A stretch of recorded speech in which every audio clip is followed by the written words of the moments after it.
Constructing your life is about much more than just building a bank account.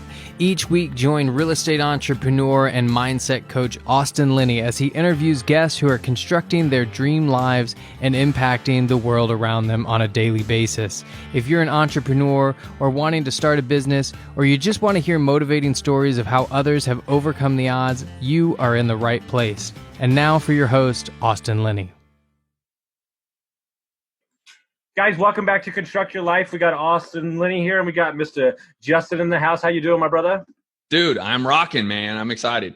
I love it, man. Well, half the stuff that we should have recorded, we already talked about, but we'll just keep it going for everybody else. Man, you're a big wholesaler, big flipper out of Arizona. I've been following your content for a long time. A lot of lessons, a lot of knowledge in here. So I'll let you start your story wherever you prefer. That's what I like to do with my guests, and we can go from there. Yeah, dude, I'm going to just start from the get-go. If anyone's listened to my podcast called The Science of Flipping, they know I started broke, busted, and disgusted. In 2003, I graduated college. So you guys can do the math, right? You can figure out my age. So I graduated UCLA. I went directly into sales, owned a sales company for almost 2 years, went into real estate as a real estate agent, started a brokerage with a good friend of mine in Northern California. That brokerage is now the #1 producing brokerage in all of Northern California and the #2 in all of California for boutique brokerages, by the way. So my friend is crushing it. I'm so happy for him, but I'm no longer getting any rewards for it. But in 2007, I lost it all because as the market was tanking, I didn't actually gain any skill as a realtor. I literally was an order taker, right? People would say, hey, I want to buy this new build for, $450,000. I'd say, well, I have one for $455. Do you want to come up to that? And it's yours, right? There was no talent. There was no skill developed. So when the market crashed, I had no realtor skill. I had no book of business. I had no talent involved. I was done. I was literally broke, busted, and disgusted, not just financially, but emotionally. I was sleeping on my friend's couch. I lost my $500,000 condo to foreclosure. I lost my $100,000 Lexus to the repo man. Really funny story if you want to talk about that. And I walked away from roughly $45,000 in credit card debt, sleeping on a buddy's couch at 26 years old. And that's what got me into real estate investing because I just believed in my heart I could be successful at it. And so for 9 months, I put in the work. There was no triple line dialers. There was no magic marketing pill. It was cold calling realtors for 9 months to get my first deal. I had no marketing budget. If you are out there and you're trying to get in the game, do not worry. I get it. I've been there. You can do it. You just need to believe it. And from there, obviously 13 years later, I've done roughly almost 1,600 at this point. I probably could safely start saying I actually think I'm over that number, but and that's a mix of roughly 400 and something rehab flips, roughly 100 plus wholesales, and then the remaining majority are wholesale deals. There's a lot there. Lots to unpack. Let's go. I had a couple coaching calls this morning, and it's something I want to hit on. At 26, there's a lot. People say, "Well, I don't know. I don't want to get started in real estate investing or as an agent because there's failure involved." And I think that strife is actually the reason that you level up personally. Like, how did you not pack it in with all that coming at you at 26 and sleeping on a couch and bankruptcy and all that stuff? How did you not just go get a job? What was the turning point, or what was the belief? So you can only connect the dots looking backwards, right? Like, so I didn't really know at the time, but you can only connect those dots. I'm not built to be an employee is what it came down to. Like, not for a second did I think, let me go get a job. Like, it literally didn't even pop into my head. Mm-hmm. And that's looking back at that. Like, I look at my childhood, right? Like, I was a hustler, and I know Gary Vee has made this incredibly popular, but like, I would literally wake up in the morning on garbage day, take my bike, go pick up all of the recycling around my neighborhood, put it in bags, bike it down to the recycling bin, and get my half a penny to a penny per that I brought every single week, so I could have an extra $10 a week to go buy baseball cards. Well, guess what I would do with baseball cards? Well, this started before I was even making my own money. I would have my mom bring me into the baseball card shop, and now this is popular again. Like, it's crazy what's happening now with like memorabilia and baseball cards. It's awesome. Like, Dan Fleischman's making it huge, Gary Vee's making it huge, etc. I would bring my mom in. We'd buy a box of baseball cards. I would open the damn box right there on the counter in front of the owner of the shop, pull out the good cards and say, what will you buy them for? The box of cards cost $30. I sold the good cards for $60. I walk out with $30. Oh. And I did that from a really young age, not even knowing what the fuck I was doing, having really like, I didn't have like a entrepreneurial father figure per se. Like I just was that kid. And, you know, like I just told you, driving my bike around the neighborhoods, collecting the recycling bin, taking it down the recycling. I had a car washing business, but I've always done that because I've always somehow just said, I got to go make money because I want cool shit. So I got to go make it. And so when it came down to that crash and I just was broke, busted, and disgusted on all levels, financially and emotionally, like I said, I got to go make something myself. Right. Like, and I was still young enough and naive enough and had zero responsibility, truthfully, like not married, no girlfriend, no kids, nothing. Like I was like, fuck. I mean, I'm already at the bottom. Like, what do I care? And then the other perspective was like, my friends still love me. My friends are supporting me. I'm sleeping on my friend's couch. My family still loves me. I didn't die. Who cares? Like everyone's, and there's so much to unpack here. I could go on and on. Like everyone's so concerned about the other people viewing them. They don't care. Big shocker, right? Like they might care for a 3-minute conversation at dinner. Did you hear about what happened to Justin? And then they're going to realize, oh, they're in the middle of a divorce or whatever the fuck they're going through. Their life is happening, not yours. They could give a shit, right? And there's going to be no judgment because we all go through it. And so I just didn't think, and I know that sounds kind of crazy. And if you talk to my accountant, he would say that happens more often than not, but I didn't put the thought to it. I ran on pure emotion. And again, maybe a lot of coffee this morning, but that's my personality, right? Like if you believe, like my coaching, I do a coaching call with my students every Wednesday and Friday. So this week we're going through actually sales by personality, how to sell to different personalities. So I'm in the middle of this, so it's top of mind, but like my personality is a yellow personality. Great book. I highly suggest Surrounded by Idiots. Incredible, incredible book. One of the best I've read in the last decade. Everyone should go read Surrounded by Idiots. But I'm a yellow. And I'm high energy, enthusiastic, like talkative, life of the party, very creative, wants to go start 17 different businesses. I don't overthink. I'm reactionary. I will move on emotion. That sounds like a great idea. Let's go start it, right? That's my personality. So when you ask me that question, I have a lot of answers. I apologize. But it's just because I didn't overthink it. I just said, you know what? I want to fucking make a lot of money. Real estate. I already know that to be true from my realtor days. Now I don't want to be a realtor because I'm not the guy that likes just driving people around and all that. I want to go flip homes. And by the way, 2007 was way before all this that we have going on now with YouTube and every guru under the sun. And you know, respectfully speaking, I'm one of them and you're one of them. But, you know, now access to you can flip this house with no money, no credit and all that wasn't around. There was no one out there. There was like 2 people, right? And so here we go.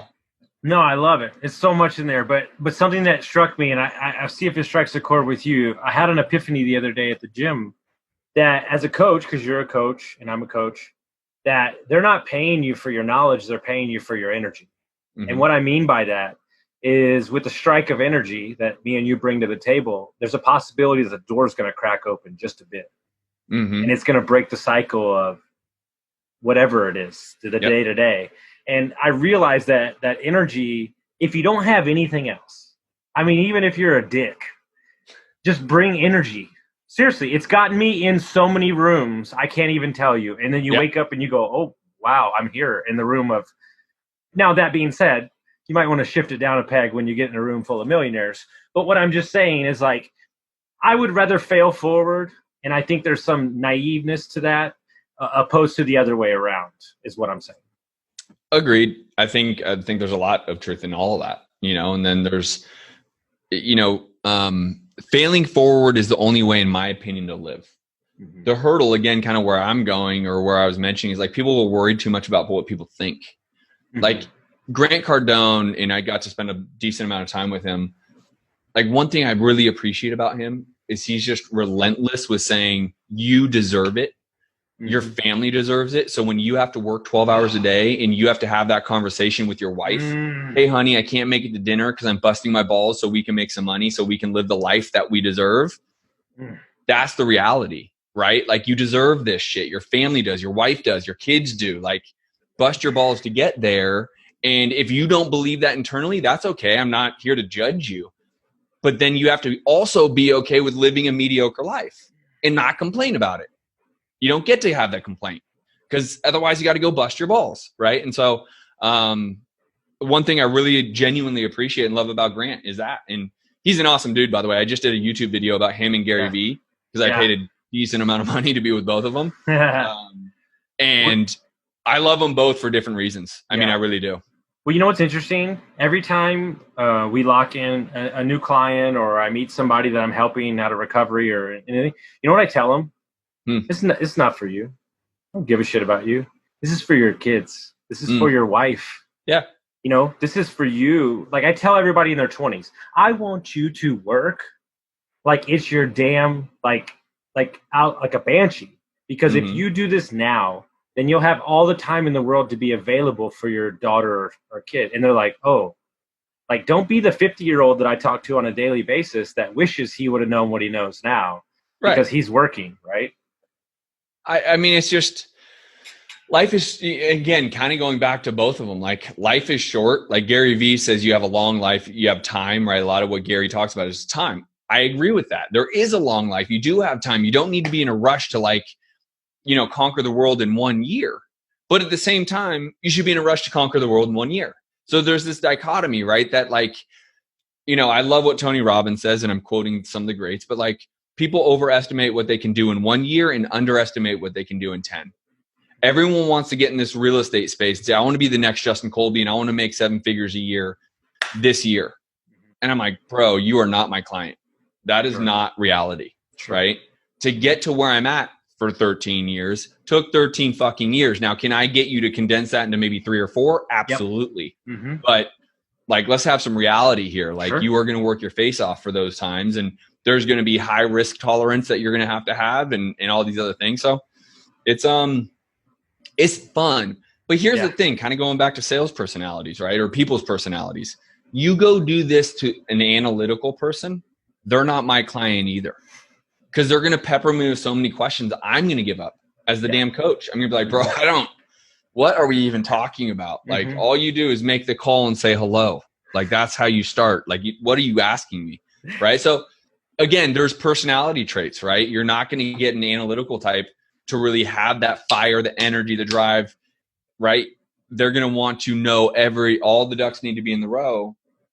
And so you just need to know who you're talking to and what the audience is. And I don't think it's coincidence that most of my coaching clients on my personality test are exactly as like me. I don't think that's Shocker. Wow. I didn't know that. So I actually think and I don't know what you consider yourself, but I'll call it right now. And I've talked to you now for all of 29 minutes. Sure. You're yellow. And again, the color is based around the surrounded by idiots, right? So the disc test goes red, yellow, green, blue. Yeah. So yellow is like me, gregarious, fun, life of the party. Everyone loves them, can talk all the time, has great stories, wants to go create 17 businesses, can go and get them started. Not exactly great on execution for follow through, but can start the shit out of them and get them going immediately. I'm guessing you're a yellow. We're best friends. We're good. That's it. We have a term in my company. It's called halo networking. You know, the military guys that have to go up so high they have to put on the oxygen mask. Yeah. That's how I network. You drop me in a room of 1,000 people. I have a photographic memory. I can tell you what everybody's unit counts are, what they eat for breakfast. It's what I do. But what we've done is surrounded myself by people that love spreadsheets and love operations. But dude, it took me losing $26,000 in a business to realize that about myself. Some real hard truths, some self-awareness. Yeah. Well, and that's, listen, I love that you only lost $26,000, right? That's the perspective. Yeah. I mean, fuck, bro. I don't even want to get into a number because I probably don't even know it anymore. But like the risks I take and the things I do, right? Like, I'll even tell you about a mistake that was fucking crushing. we sent out a bunch of direct mail, right? I'm in the real estate space. We do a lot of direct to seller marketing. $40,000 of direct mail to the entire opposite list of who we were trying to target. So can you imagine that heartbreaking crush? Right? Like, you didn't even get the opportunity. No, it was the exact opposite, right? So we pulled this list. It's the list that we're going after, high motivation, blah, blah, blah. We did the exact opposite of it, right? One of the main criteria was built from 2000 and older. Guess what we did? 2000 and newer. Oh, Jesus. It was brutal. And listen, at the end of the day, it's a mistake, and mistakes happen. And sometimes those mistakes are massive. And that's why, as an entrepreneur, I don't know if you saw my Facebook post the other day, dude, entrepreneurs have to have a tolerance of risk that most people can't handle. Now, listen, I'm not telling everyone in the world to go spend 40 grand a month on marketing, let alone direct mail, but you lost 26,000. I'm telling you, I lost 40 just on one little fucking direct mail mistake. Sure. You need to have a tolerance, and it's going to happen. Just so we're clear, as an entrepreneur, those mistakes and those losses for sure will happen. Sure. You have to be able to endure them. This is why most people quit. And that's why the cream rises to the top. Justin, how did you make it? How did you? Oh, because I got punched in the face every single day. I've been knocked out 47,000 times and I still keep getting up. That's how I made it. But hey, listen, it was easy peasy. No big deal, right? That's just the reality. That's the reality of all this. No, it's what I tell him when I got sober. I said, you didn't see the 2 a.m.s where Gary Vee was in my ears till 4 a.m. You didn't see me out on the soccer field running in 40-degree weather with my shirt off, screaming Imagine Dragons at the top of my lung, trying to get my freaking confidence back. Your mind right, dude. It's all up here, bro. But you see me now and you're like, look at that guy. He's all he's put together. He looks nice. He's a beast. Happy. Yeah. Well, yeah, it was, I got cold cocked by Mike Tyson about 13 times in the face, and it's going to happen another 13 times. But here's the option. And I say this about you. No. There is no option. No. I know. But what I'm saying is I say this about you too. What is the option for us to go be perfume salesman at Abercrombie? This is who I am. Bro, it's so funny. So I just said another post. Maybe it was part of the same post. Like, I have friends that make millions of dollars as a salesperson. They don't own their own business. Yes. They're a goddamn employee, but they make millions of dollars doing it. And part of that post about entrepreneurship is that, like, you and I were talking about it before, like, you and I don't really have that option. I'm great at sales. I'm sure you're fantastic at sales as well. But for me to go be a salesman for someone else's company is just not an option.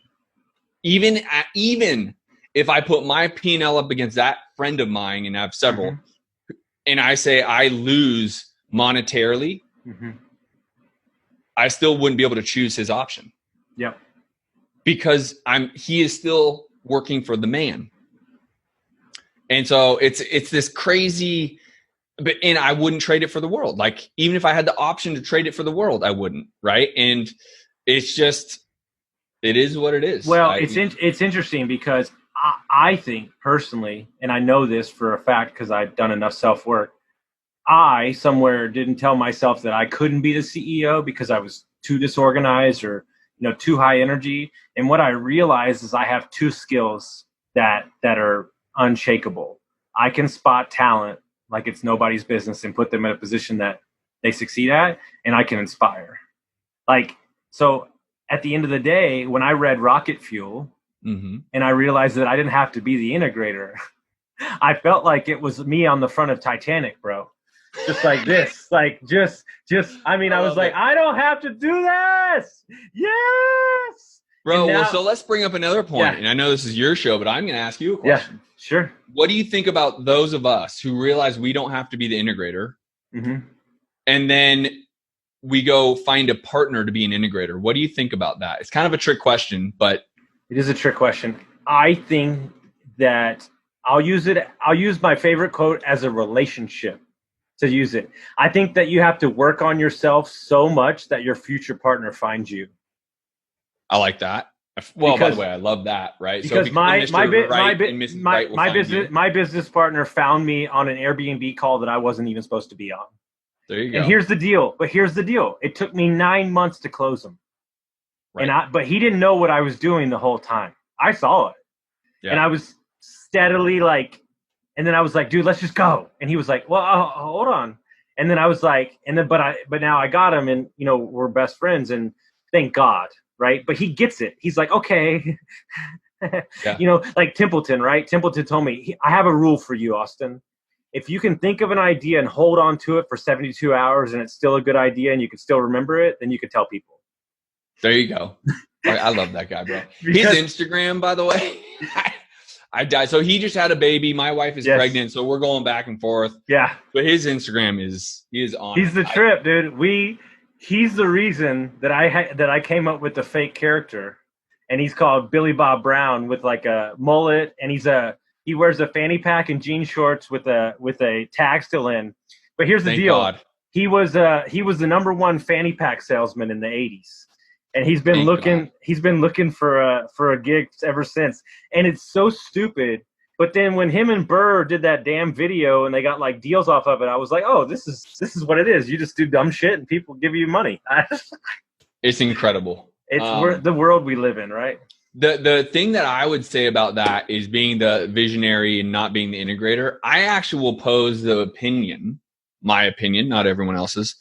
People get into partnerships for the wrong reason. They partner with the integrator because that's how they feel like it would work best. Mm-hmm. But then they don't think it all the way through. They don't start with the end in mind, right? So I try to do everything I can to start with the end in mind first. Because now you essentially have someone who is very organized, very spreadsheet based, very methodical, very thorough, but they're not creating revenue. We are.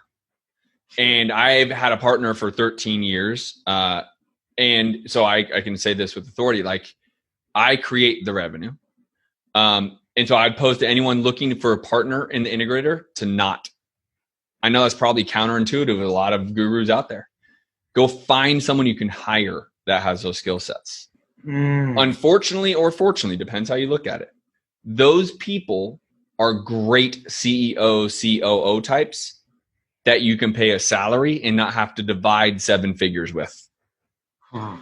So I'm always thinking with the end in mind first. Like that's an amazing point because into my honeypot, and now I got to give 500,000 over to someone else who essentially for me put the wheels on his tracks, right? Meaning I'm the goddamn train going 200 miles an hour and he's just keeping it on his tracks. And there's a lot of value in that. Don't get me wrong. Could I have found someone that I could pay $200,000 a year? And I know we're talking about big numbers. And so not all people on here are going to but could I have found someone that I could have paid $200,000 a year to do the exact same things and I could have kept an extra 300 grand? The answer is yes. And I know that's going to be super, it could probably even offend some people that are listening to this. Of course. But I would tell you, the partnership world, bro, I've seen it. I've gone through it. I've done it several times on some soft partnerships. Very difficult to keep that fucker going. It's a marriage. Let's not get it twisted. And I would tell you, for those visionaries out there, I would encourage you not to partner just because someone else has a strength in your weakness. Partnerships, I think, are an easy way out. Not all. And respectfully speaking, I have a partner, right? Like I'm just saying, in a sense, it's an easy way out because you're not good at it, so you don't want to do it. Instead of forcing yourself to fucking stay up to 2 a.m. figuring out the goddamn spreadsheet, you're like, oh, where's my partner in this, right? Yeah. And then you end up overpaying the partner because they're not connected to revenue. They're essentially keeping the wheels on the tracks. Their spreadsheet organized, whatever. There's no revenue generating from there. So in my opinion, I'm all about making your wallet fat, not making your revenue fat. No, you're 100% right. It's something that's interesting because I started getting into the I'm going to leverage everything out game, and I paid the price, lost some money and some things here and there on marketing people and stuff like that. And it is important, but something that I like, just because I'm not good at it doesn't mean I don't see everything. Like I see it all, Totally. And so that's a really good point, especially where we are now. The biggest point that you hit that I think is super important, I want to have this conversation because I've seen it happen in my face. People now, because of COVID, are more okay with Zoom relationships and transactions in business. I think we've turned a corner, right? And so to add on to your point about starting businesses or whatever, I have a friend who does multifamily investing who has 7 VAs. He doesn't have anybody work with him. And he's like, I go to bed. He goes, I go to bed. I send them all the stuff and I wake up and all the work's done. Holy shit. Bro, I hate to do that because like your partner is probably awesome. Yeah. Right. My partner's but our relationship is different than most partnerships. Like we have an in mind, meaning charity, life, family. That's a different thing. Right. But it's still, but I get, 100% and I think a lot of people partner because they're broke. So I don't have the money to pay for the integrator. I respect the shit out of that. Then do the work, right? Mm-hmm. Respect it. I've been broke. I've literally been homeless. I'm on a friend's couch. I don't have a home. I can't pay for rent. That's homeless, right? Mm-hmm. Do the work, bro. Like, don't make an excuse that you need a partner. Just put on the goddamn helmet and shoulder pads, get on the field and run. No, because that would be hard, dude. Why would you do that? So hard.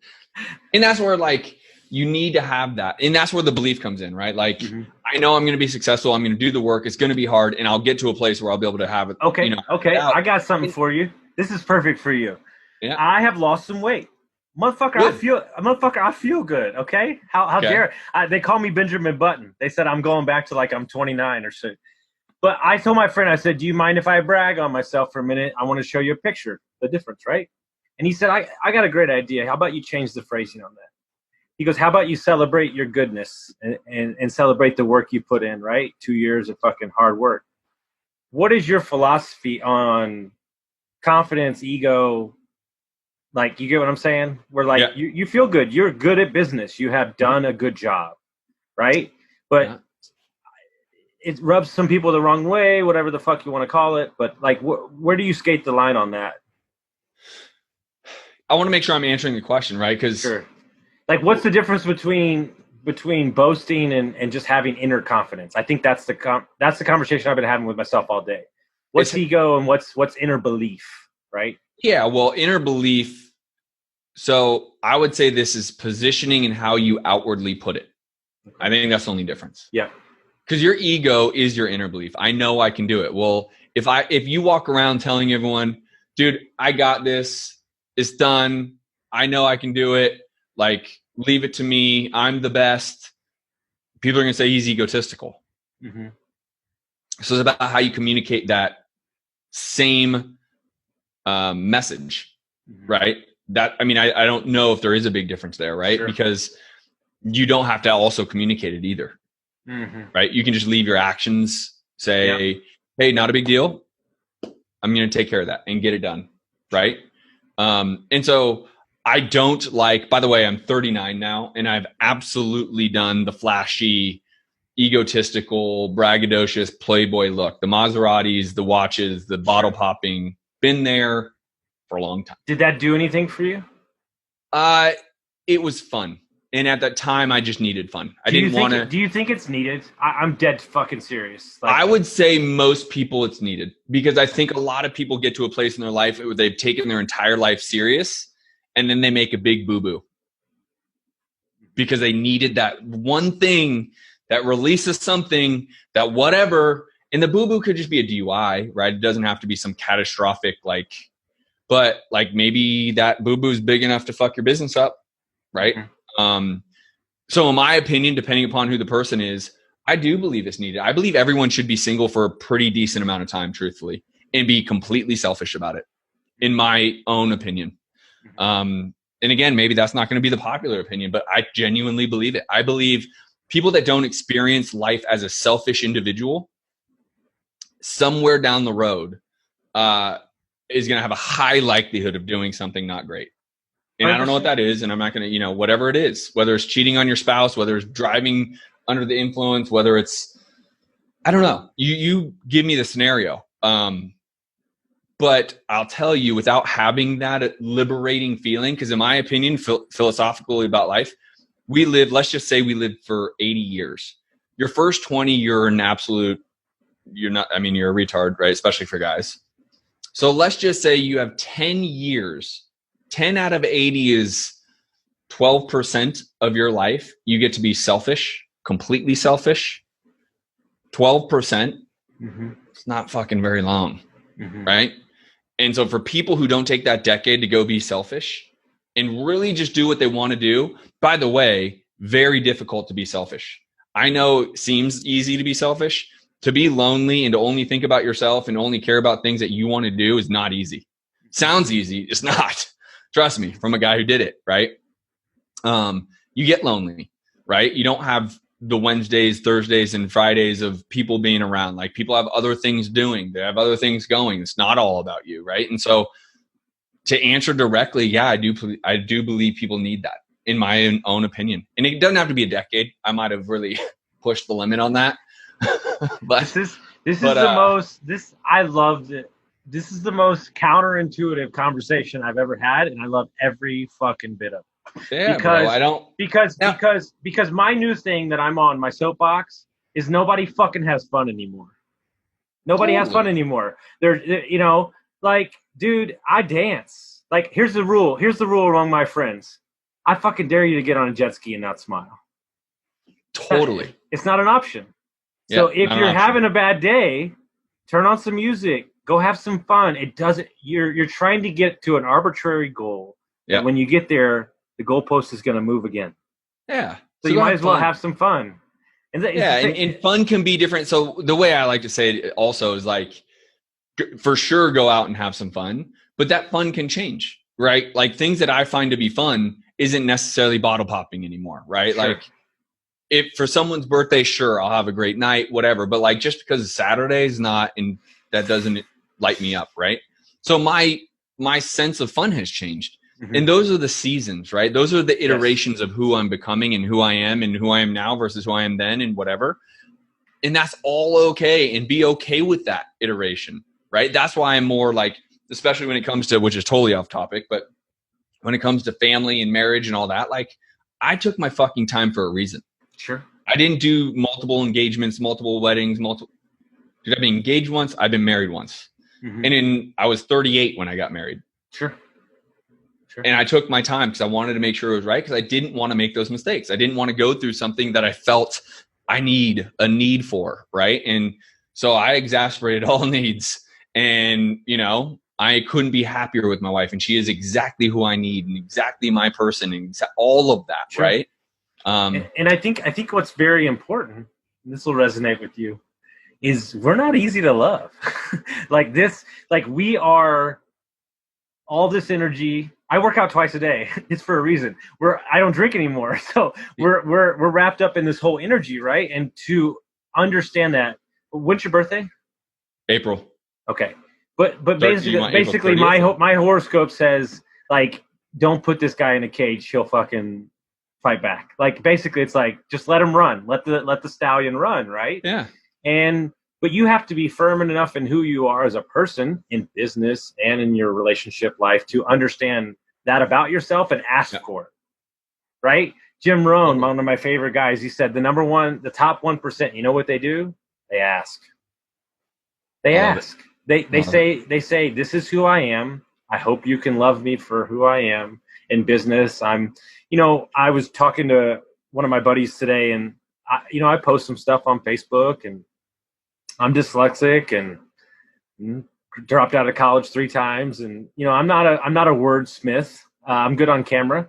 And, people DM me all the time, and they're like, you should really, like, fix your fucking grammar and your run-on sentences, and you're devaluing the intelligence of your customers. And I'm like, how about you go fuck yourself? Like, yeah, what I'm saying is I'm not an Oxford master's degree. And so I love that you're so who you are, and you don't make any apologies for it. And I think that's why people gravitate to you, is the point I was trying to get across. And same to you, right? I mean, that's the reality is, and my wife is the same type of personality I am to an extent, but because I wanted someone also to be somewhat more calm, right?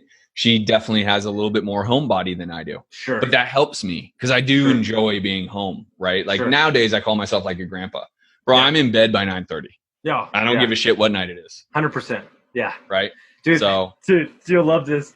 I was out the other night with a bunch of multifamily investors, and it was like 9:15 on a Friday night, and I was like, man, I really want to come home. And like my friend was like, dude, get your shit together. It's one night. I'm like, I can't, dude. I did this for 20 plus years. I don't want to do it anymore. I like to get up at 5 a.m. My mornings are sacred. Like I work out. I love mornings, dude. I'm with you. And especially like, so I'm doing Sober October. Okay. How's that working out for you? People are like, oh, it's because your wife's pregnant. I'm like, not really. My buddy wanted to do it. I said, fuck it. I'll do it with you. Sure. Easiest thing in the world. Like whatever. And I'm going to like Nashville on Wednesday. Sure. And then I'm going to, wherever. So I like putting myself in scenarios, and I'm still the hardest part. It's the hardest part. Going to the scenarios. No, the travel. It was where I crossed the boundary for myself. Yeah. And so, but you know, the thing about it is like 9:15 and you're not having a couple cocktails, I'm getting the fuck out of there. I don't care where I am.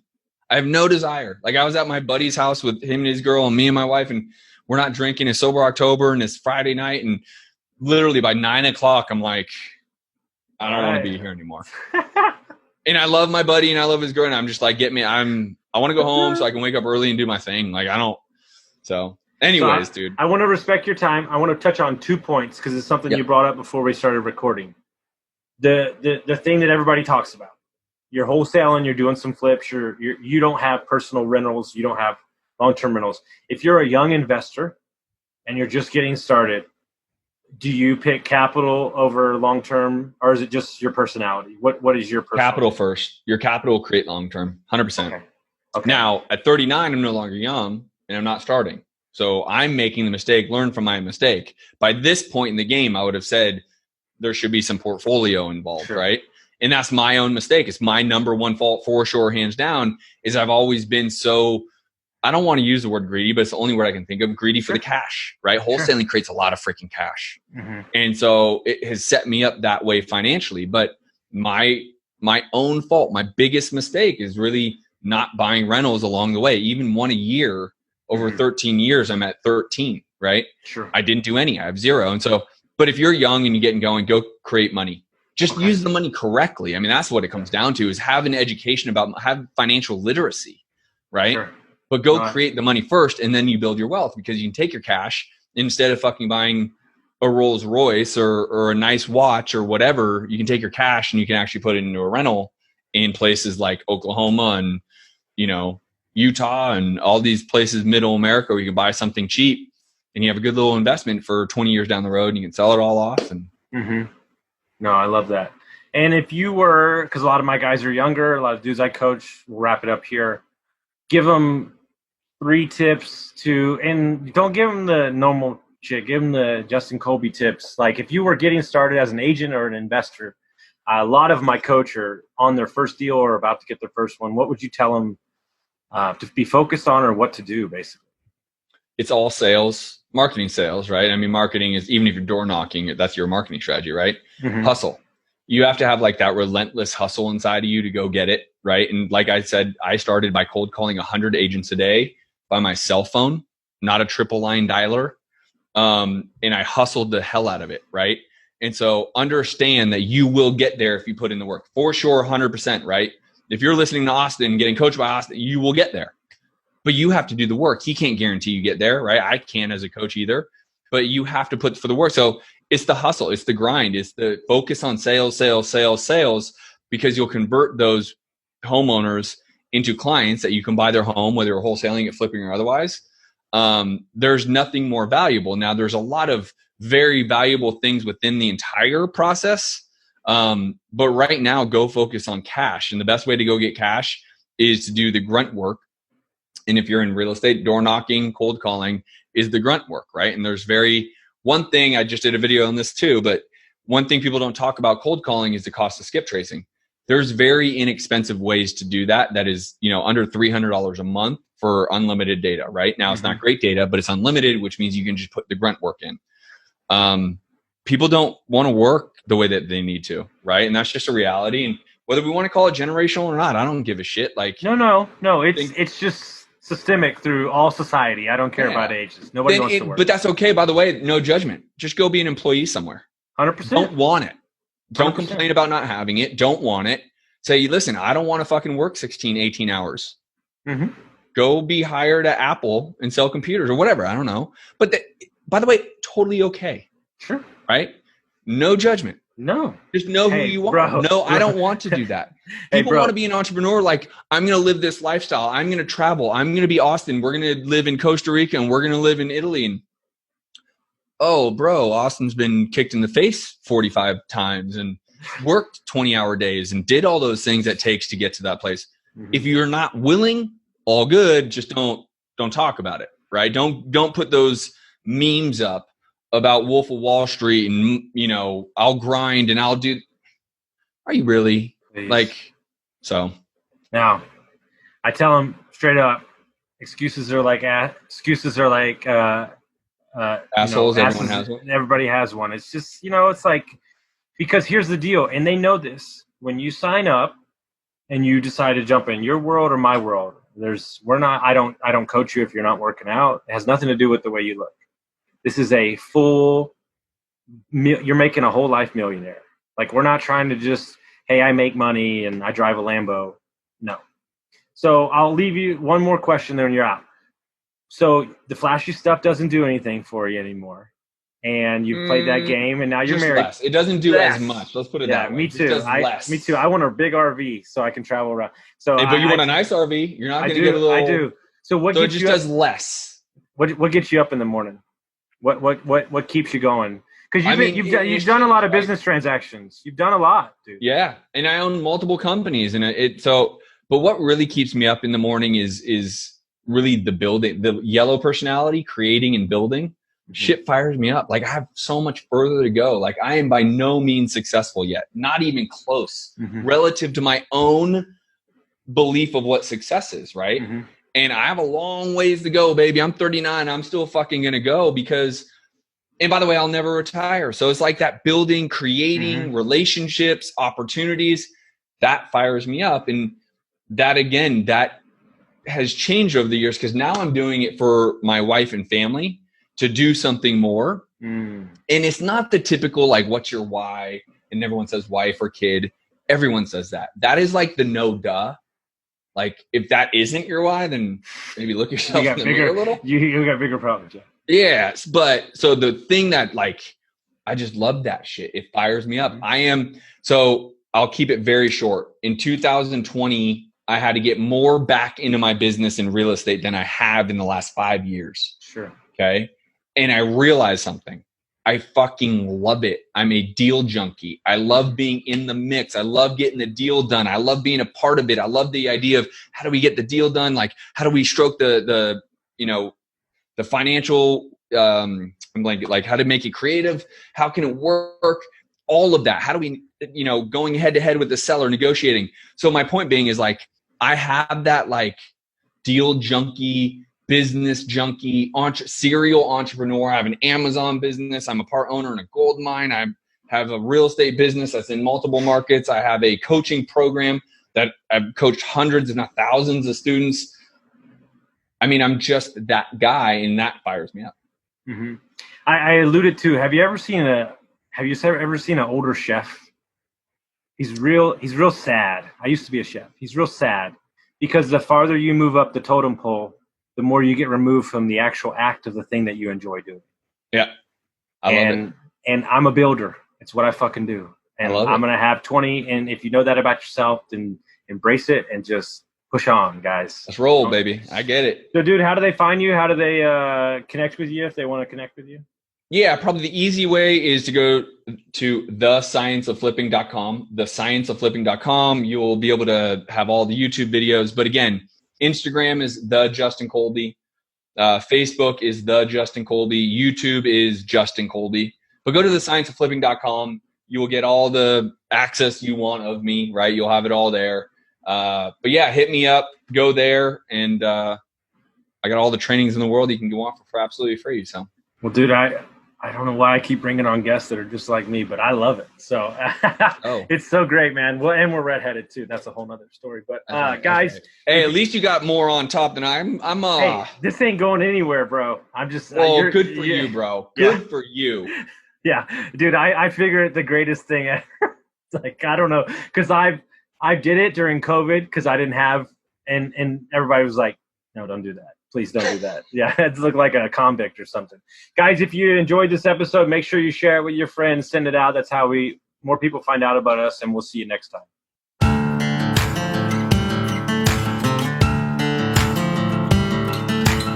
Thank you for listening to Construct Your Life with Austin Linney. If you enjoyed this episode, be sure to rate, review, subscribe, and pay it forward by sharing with a friend. Most importantly, take this opportunity to start constructing your life by taking immediate action on what you learned. For show notes, resources, and more information on one-on-one coaching with Austin, visit constructyourlifepodcast.com.